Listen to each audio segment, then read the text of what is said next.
Sziasztok, köszöntelek titeket innen a Bosnyák térről. Azért jöttünk ide, hogy megnézzük ennek a térnek az átalakítását, illetve város központosítását, és korábban jártam már itt, amikor megörökítettem nektek az egykori 44-es villamos vágányainak az elbontását, és azóta történtek változások, mert nemrég jöttem erre magánügyből kifolyólag, és akkor figyeltem föl arra, hogy bizony itt már haladnak a munkálatokkal. És próbáltam ideérni, mert hát sajnos óraátállítás volt, most már áttértünk a téli időszámításra. Tegnap ilyenkor már 5 óra elmúlt, most viszont még csak 4 óra múlt el, és mindjárt be fog sötétedni, azt írta, hogy 16 óra 34-kor fog lemenni a nap. Ez előbb haladt ki egy teve a 3-as vonalon, látjátok már ott a naplementét, és itt vagyunk a templom előtt. Azért jöttem ide, és azért kezdem itt a videózást, hiszen itt is történt egy változás, hogy ide került a 124, illetve a 125-ös buszoknak a megálló helye ideiglenesen, ugyanis ott a Tököli úton csinálják a felújítási munkálatokat, amiket meg is fogunk majd nézni. Látjátok, hogy innen haladnak ki a járművek. Ugye, de itt van a menetrend, akkor nem szóltam, majdnem meg akartam jegyezni, hogy menetrendet nem rakták át. Honnan tudja az ember, hogy mikor indul, bár van egy óriási futárkijelző, de itt van, úgyhogy nem szóltam semmit, csak takarta ez a tábla, és idáig még nem jöttem el a videó előtt. Látjátok, itt áll bent az MAN. És akkor megyünk fel végig a Tököli úton, az a terv, és megnézzük, hogy mi változott.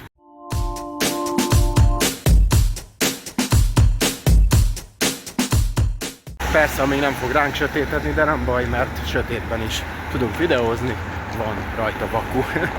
Milyen meglepő, 21. században egy telefonon vaku. Nyilván holnap is megcsináltam volna ezt a videót, csak azért jöttem ki most, mert vasárnap van, és ilyenkor nincsen munkavégzés, nem zavarunk vele senkit. Ugye itt láthatjátok, hogy a 3-as villamosnak ugye a kocsiszíni beálláshoz van egy kitérője, és korábban ugye itt 2 vágány volt, de azt megszüntették, és úgy újították már itt fel, hogy ezt megtartották, hogy be tudjanak könnyedén állni. Nem is emiatt fontos, emiatt a vágány miatt, hiszen már az átalakítás során meg tudták oldani, hogy olyan váltókat telepítettek, hogy nem muszáj ide kijönni a villamosnak. Emlékszem, még gyerekkoromból Újpalotán laktam, és sűrűn álltunk ebbe a buszmegállóba, hogy láttam mindig, hogy a TV6000-es itt elzárta az utat a Tökölin, és szerencsétlen villamosvezető átfutott a másik végébe, hogy irányt váltson, és be tudjon haladni a kocsiszínbe. És ugye nem csak a buszokat tartotta fel a 7-eseket, hanem a mögötte közlekedő 3-as 62-es Willingert is. Ugye nem emiatt volt fontos, hanem leginkább emiatt a kapu miatt, hogy itt be tudjanak haladni, hiszen itt nem csinálták meg ott az ívet, úgyhogy megtartották, és a jövőben is meg lesz tartva.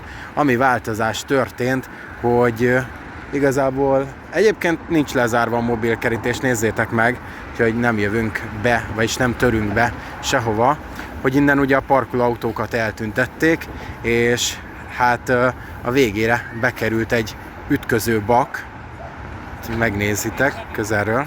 Ja, közben itt vagyok, csak egy ismerősöm ránk köszönt a kocsiból, egy régi ismerős. Azt hittem először, hogy beszólnak nekem, hogy mit keresek itt, aztán rájöttem, akkor oda néztem, hogy ismerem. Volt osztálytársam. Na mindegy, a lényeg az, hogy oda került egy ütköző baka végére, amint látjátok. Azért nagyon nem akarok besétálni, nem akarom itt kihúzni a gyufát. Az a lényeg, hogy ide állnak fel a továbbiakban is majd a villamosok. Akkor megkerüljük ezt az építkezést, és megnézzük oldalról, amit lehet. Látjátok, hogy hát emiatt zárták le a buszmegállót. Voltak ilyen föltúrások, valamit csőrendszert csinálnak. Gondolom a csatornázást, vagy jó kérdést, ki van vájva egy rész a földből. Aha, csatornázás lesz innen ítélve, ebből a acél szerkezetből ítélve, kör alakú. És akkor fölfele elmegyünk, és megnézzük még ott a helyzetet, hiszen ott látványosabb lesz. Itt van előttünk egyébként az ütköző bak, ő meg fog maradni, úgyhogy ő újonnan lett telepítve ide, ez korábban nem volt itt. hiszen, mint tudjuk, a Hurokig tartott a vágány, régebben a Rákospatakig. Ugye itt is zajlik munkálat, és itt a busz ki van állva a forgalomba. Egyébként nem értem, hogy akkor miért nem itt van az ideiglenes megálló, ahol áll a busz, hiszen itt simán föl lehetne szállni. Miért kellett oda átrakni?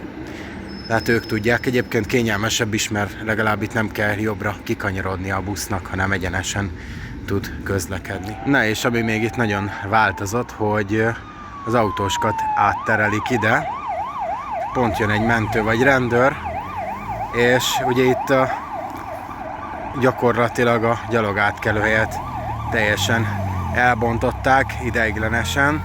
Aztán nem tudom, hogy mi lesz a sorsa jövőben, lehet, hogy ez is elbontásra kerül, és hogy miért, ezt mindjárt megmutatom nektek. Szóval ide terelték be a forgalmat, mindkét irányba, egy-egy sávba lehet majd most haladni, buszoknak, autóknak, mindennek, hiszen itt építkeznek. Nem mást építenek, mint a buszkoridort, amit ugye megígértek, úgyhogy itt fognak majd haladni az autóbuszok középen, úgyhogy ilyen szempontból én pozitívan állok ehhez, hiszen oké, hogy nem lett itt villamos újra, meg a metró sem itt közlekedik, de legalább a buszok gyorsabban fognak tudni haladni, hiszen már a Rákospatak előtt be tudnak sorolni középre, és a Bosnyák térről már nem kell befele sorolniuk a egykori vágányokra, hanem végig tudnak haladni a Tököli úton.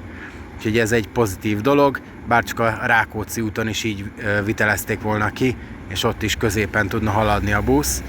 Egyszerűbb lenne mindenki számára, de most elégedjünk meg ezzel is első lépésként. Ugye azért megtartották itt a külső sávot is, hiszen az autók itt tudnak parkolni, akik a piacra mennek, ami most jelenleg zárva van, hiszen vasárnap délután van, úgyhogy ilyenkor nincs nagyon piac, és hát ott van a buszkoridor mellettünk. El fogunk jönni ide az építkezésig, azért megnézzük, hogy mi épül itt, mert így most közelebb merek merészkedni, bár ugyanúgy őrzik a területet, tehát nem bemászni akarok, de legalább könnyebben tudom videózni, anélkül, hogy itt beszólnának.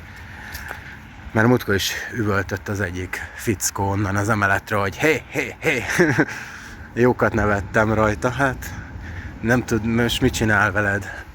Az a lényeg, hogy gondolom nem akart szerepelni a videóban, de nem is őt filmeztem. És azoknak, akik benézték az előbb a sávelhúzást, azok még itt ki tudnak sorolni jobbra. Úgyhogy ez egy praktikus megoldás, de nem azoknak a sofőröknek, akik előzgetik a dugót. Látjátok, hogy ide is be van haigálva kerítés, szemét. Úgyhogy nagyon szomorú képek ezek. Egyébként ott, ahol átjöttünk, ott voltak meg már csak az utolsó vágánymaradványok. Itt már nem lehet sejteni. Az sem, hogy egykor villamos közlekedett, aki nem tud róla.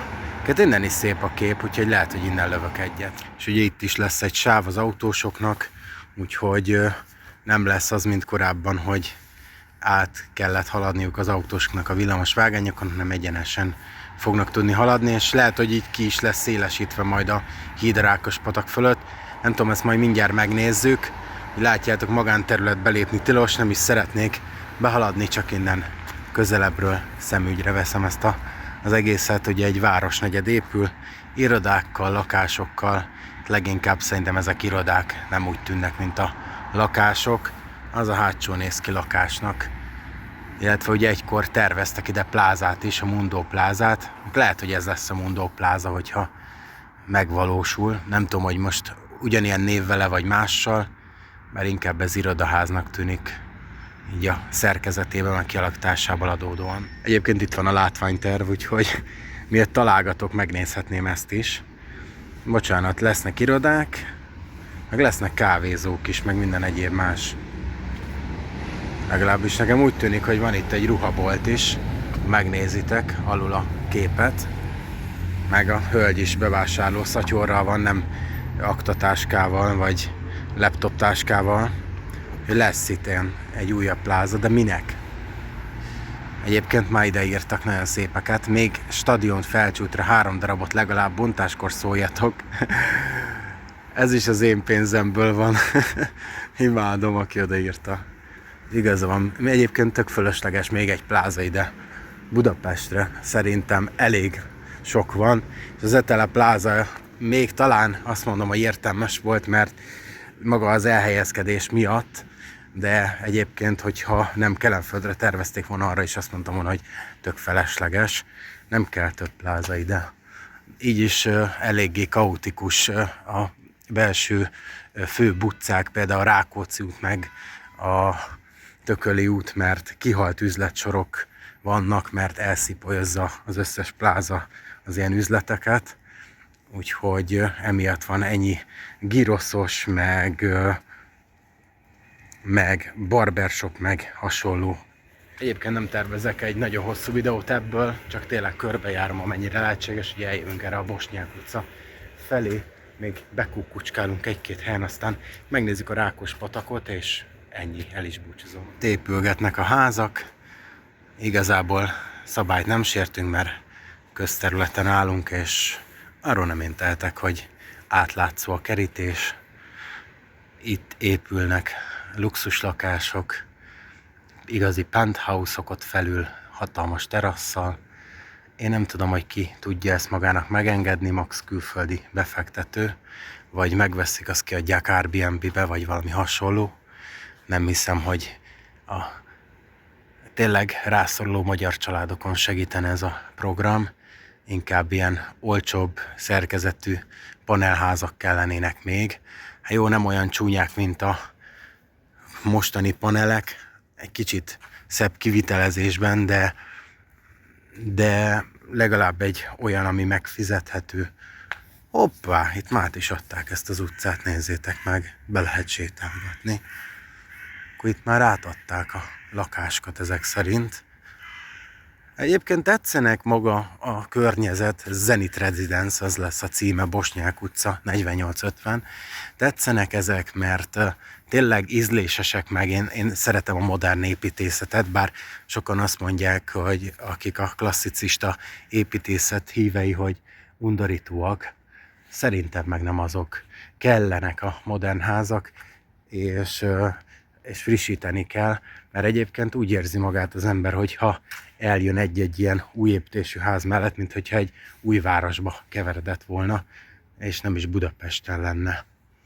És ha jól látom, elbontották a régi bosnyák piacot, legalábbis azt a részét, ahol ilyen termelőjárusok voltak, legalábbis nem tudjátok, nem a rendes piac, hanem ahol kijött Marika néni árulni a kis virágait. Úgyhogy sajnálatos módon ez is bedarálásra kerül. Emlékszem, gyerekkoromban én még voltam itt, és furcsa így látni modern épületekkel. De hát látjátok, itt készülgetnek. Mondjuk 2 lakóházat láttam eddig összesen, a többi az mind ilyen irodaház.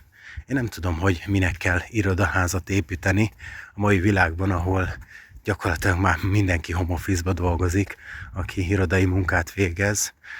Tehát annyira feleslegesek. És ezt azért is tudom kijelenteni, mert én is végeztem irodai munkát, értékesítőit, és emlékszem, hogy a Covid után, amikor volt ez a energia árak elszabadulása, mindenkit hazaküldtek home office-ba, meg a Covid ideje alatt is. Kaptunk mindannyian egy laptopot, vagy egy asztaligépet, ugye 2 különböző cég volt, és azt mondták, hogy menjél haza is, a saját áramodat fogyasszad, és emlékszem, hogy bent gyakorlatilag emeleteket meg szekciókat zártak le az irodába, és nem fűtötték föl meg, nem volt meleg víz sem, meg semmi, mindent kikapcsoltak, csak azért, hogy spóroljanak, és amikor elmentem az irodaház előtt, akkor mindig azt láttam, hogy sötét van ott odabent, nem kapcsolták fel a villanyokat sem, úgyhogy nem értem, hogy ez a sok irodaház, ez kinek lesz jó? Ki fog házat bérelni, amikor manapság már egy laptoppal beülsz egy kávézóba is elvégzed a munkádat, vagy otthonról, az otthon kényelméből, és egyébként én szeretem a home office-t, bár én az irodába azért szerettem bejárni annó, mert annak megvan a hangulata, utazol, kollégákkal, vagy szünetbe lementek kávézni, beszélgetni, és ennek megvan a feelingje. Vagy az, hogy amikor hallod a másikat, például telefonálni, és ösztönöz arra, hogy úristen, látod, hogy neki jól megy a szekér, akkor nekem is jól megy, és ösztönzően hat.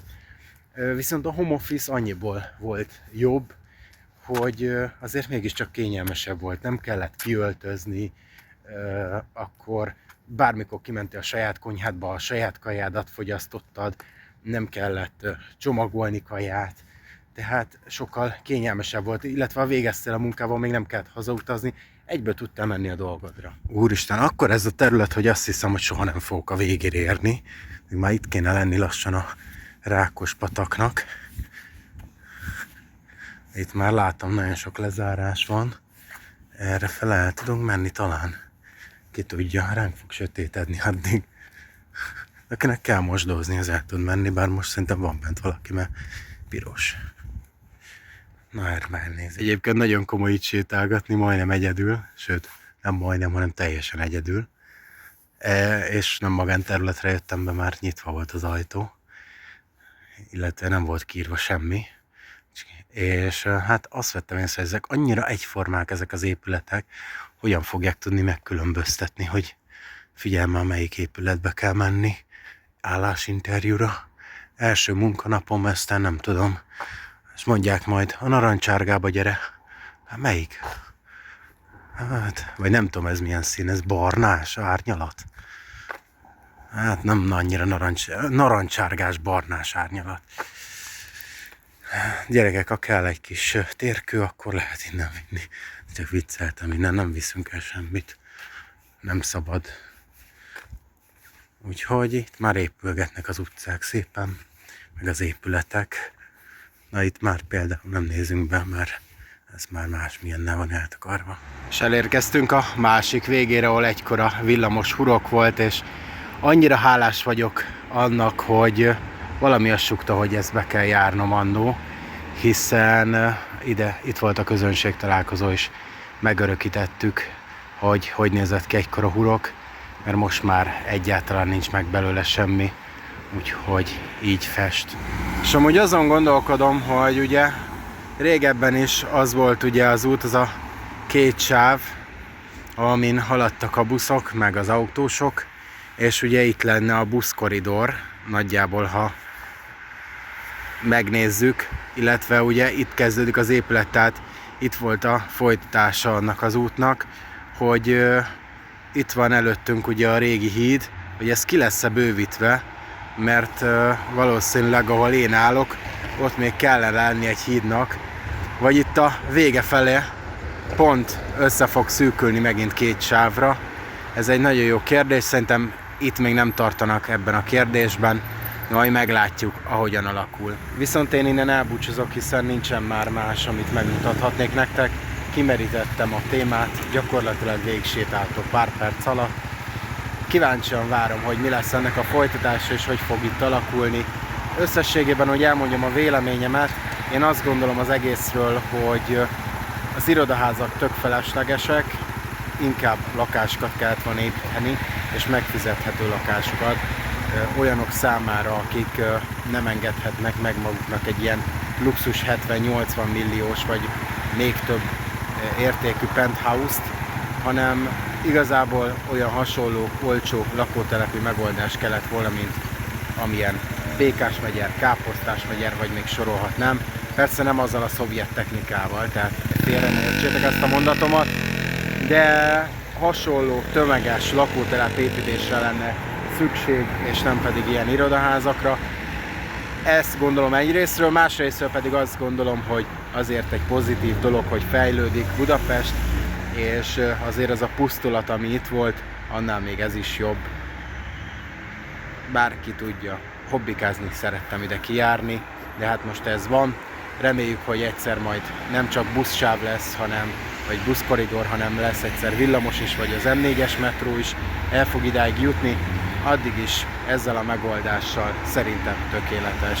Köszönöm szépen a mai figyelmet, remélem tetszett nektek ez a videó. Ha igen, akkor mindenképpen lájkoljátok, írjátok meg a véleményeteket ezzel kapcsolatban a komment szekcióba, és találkozunk legközelebb is. Ja, és iratkozzatok fel, mert már nem sok hiányzik a 3000-hez.